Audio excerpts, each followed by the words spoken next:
I'm so happy. Guess what, guys? I got my Kenyan passport. Here is my passport.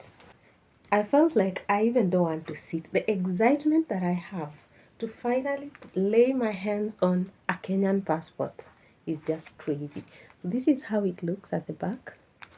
This is how it looks at the front. And it is 50 pages passports. Hope you can see. Yeah, so guys, in case you clicked on this video, thank you so much for clicking on it. I got it on at a record time of 3 weeks. I recently applied for it just 3 weeks ago, so I want to share with you what I did, how I did it, what are the documents I had to have, the form I filled, and etc. So it's not gonna be a very long video. If you do enjoy such type of content, kindly remember to give it a thumbs up, subscribe in case you haven't, share me out, and you'll really enjoy it here on my channel. So what are the basics you need for a Kenyan passport? You need a few documents, and the e-citizen portal, you need to download the e-citizen app. Go to where there is the section for passport application. After that, you're going to fill in some biodata information. The information, I wrote some of it down so that I can't forget. The information that you're going to fill includes the location you're applying the passport from, your names as they appear on your ID, your date of birth. Do you have any special peculiarities? You'll just fill no if you don't have any disability or anything like that. What is your gender? You fill the color of your eyes. You also fill the country of birth, your height. You fill all that. Then your home county, your place of birth, your KRA pin, which is optional, profession, yeah, your marital status, your spouse's name if you are married, then your place of marriage. This is just a form that will guide you as you fill. It is on the biodata. So as you fill your data, the form will just generate all these things for you to fill. For the second part, you'll have to fill your details for your next of kin. That is, if you filled you are married, then you'll put the details of your spouse probably, or your parent, whoever is your next of kin. You'll have to fill all their details. What is the ID card details, the ID number, the division, the location, what is your relationship, your postal address, your phone number, his phone number, or your spouse, your next of kin's phone number, his or her email address. If you are married, you'll probably fill your next of kin. If you're not, you may fill any member of your family. So you'll fill in all their details. Guys, I'm kind of looking down a bit because I had to scribble a few things here and there of all the information you need to fill.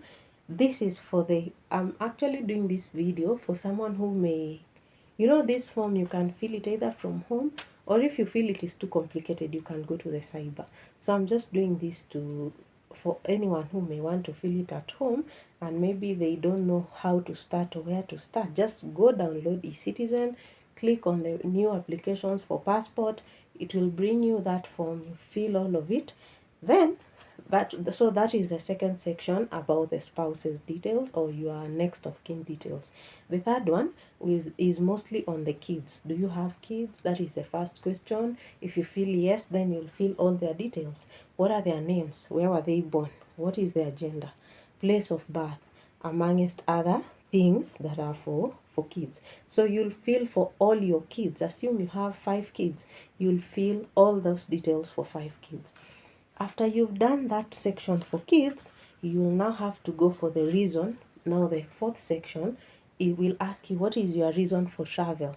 Now here you'll have to say, why do you want to travel? Is it for work? Is it for educational purposes? Is it for academics? The fifth part is now the fifth section that you'll have to fill. You'll have to upload documents that are supporting your application.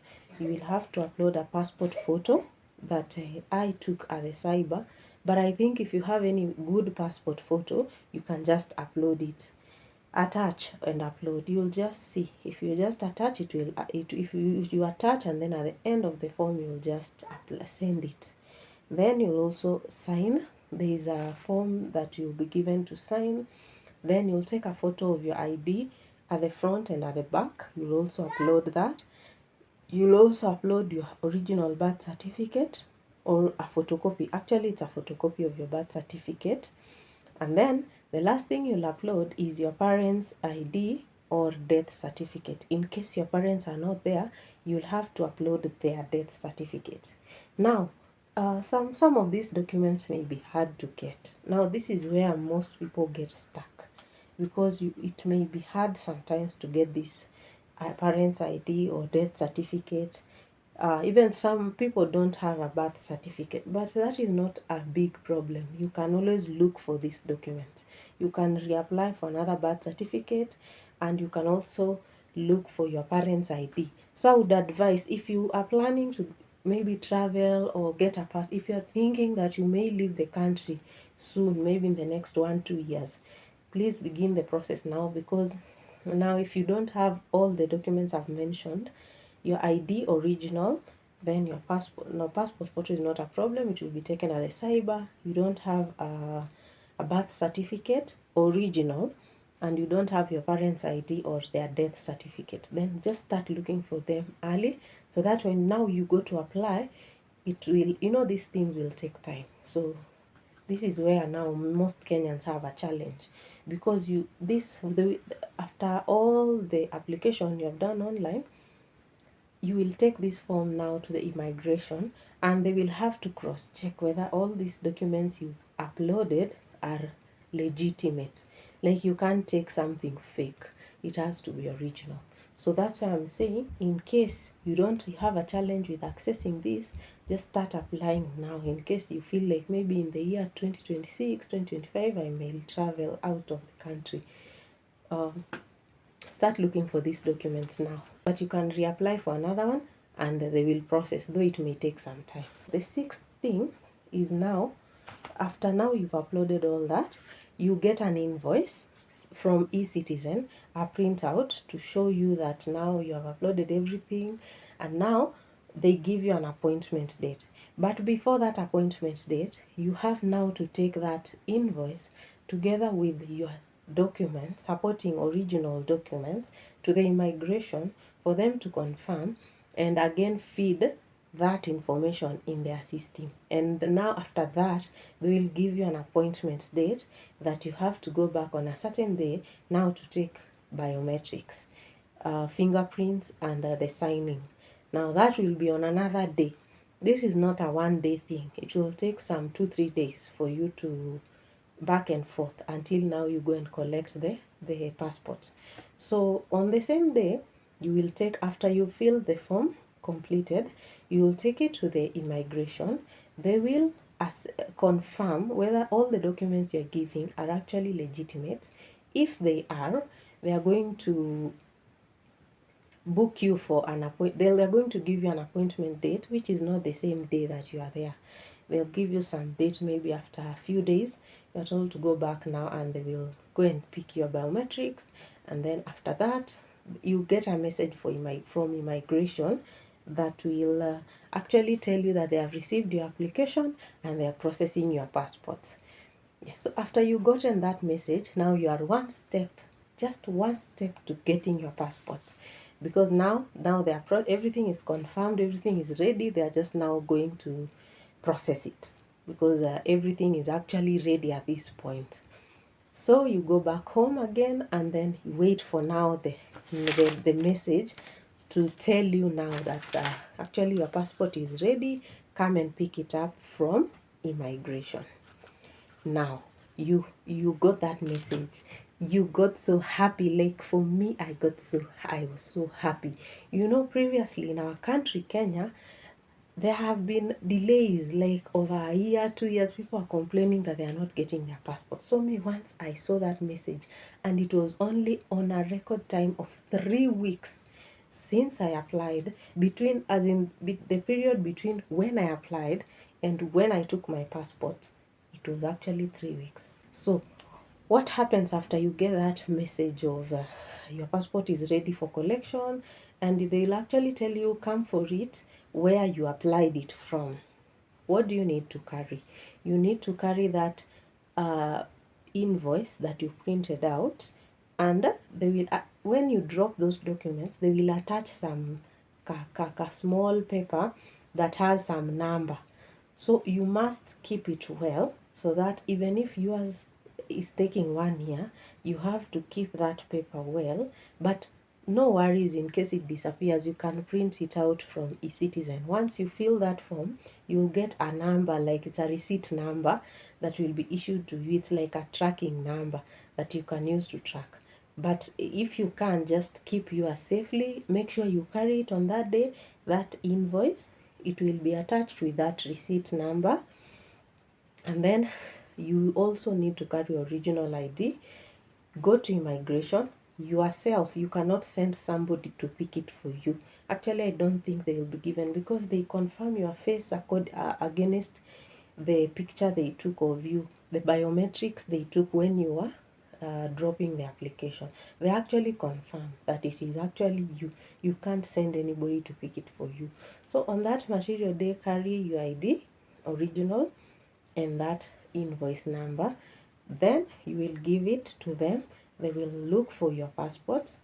They will call you again. You will go. They'll confirm your face against the passport photo that was taken that was taken when you dropped your form. If you are the one, you will be given somewhere to sign that you have received your passport, and after that you're given your passport, and that's that. Another thing I would like to talk about is, what are the charges of actually applying for a passport in Kenya? One, if you are doing it yourself, it's going to be a bit cheaper, because the cybers will charge you between 500 to even 1,000 shillings just to fill for you that form. And it's a very easy form to fill. I would actually just tell you, just fill it yourself and upload those photos. Yeah, so in case you are paying for cyber, it will be, let's say, 500 shillings. Then for the passport applications, we have 34 pages, we have 48 pages, we have 50 pages, we have 59, 54 pages. Mine is a 50 page, and I paid 9,550 Kenyan shillings. 34 pages is, I think, 7,550 Kenyan shillings. So the higher the pages, the higher the amount. The lower the pages, the slightly lower the amount. But I would say they range from between 7,500 and above, maybe up to around 12,000. That is the range I would give, depending on the number of pages you are applying for. Yes, and then the process is seamless, I would say. The passport is valid for 10 years, so you can use it for a period of at least 10 years. Yes, that is what I wanted to say, that the passport can last you 10 years. This is a very last thing I want to say. The passport is a very important document, if you ask me, because a chance can come out at any time, and it is not when you start looking for a passport can really delay to come, and an opportunity can pass you. So my advice, whether you are going anywhere or not, just invest in having a passport with you, just in case, because we are trying green cards, we are applying for job opportunities abroad, our spouses may go abroad, you want a visit visa, you may want even to go to Tanzania and other neighboring countries, but you can't go if you don't. It may even be a work opportunity and you need to go to Tanzania, you don't have a passport. So my advice is, please look for a passport. It's gonna save you big time. Otherwise, thank you so much for watching this video. See you on my next one. And guys, before I close up, we are also trying green card applications next month. Please don't forget to apply. I will remind you in one of my videos to keep checking. In case I hear of any opportunity, I'm also a teacher. If I hear of any teaching opportunities in any country, I will let you know. Otherwise, adios.